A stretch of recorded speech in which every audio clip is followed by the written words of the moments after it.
An early spring in 2017 got many of Louisiana's row crops off to a fast start. But wet weather at critical times during the growing season kept many crops from reaching their potential and caused quality issues for some crops.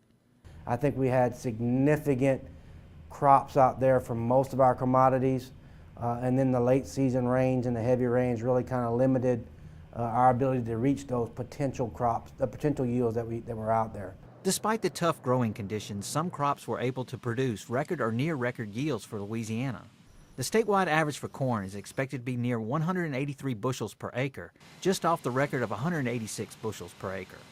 Sugarcane is expected to break the all-time record of more than 8,400 pounds of sugar per acre when the grinding season ends in mid-January.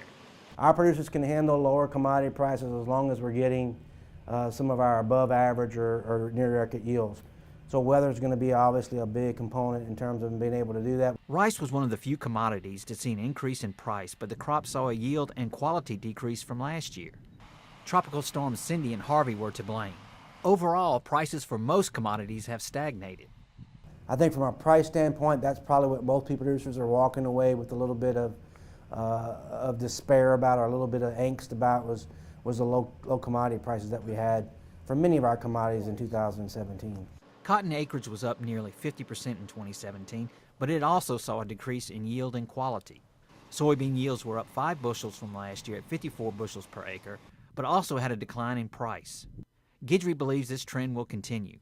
Without any major shocks to the market, you're probably looking at commodity prices for feed grains and for soybeans to be relatively stagnant as you move into 2018. Guidry is optimistic on sugar prices and believes prices will remain relatively healthy for the next 2 to 3 years. With the LSU AgCenter, this is Craig Gautreaux reporting.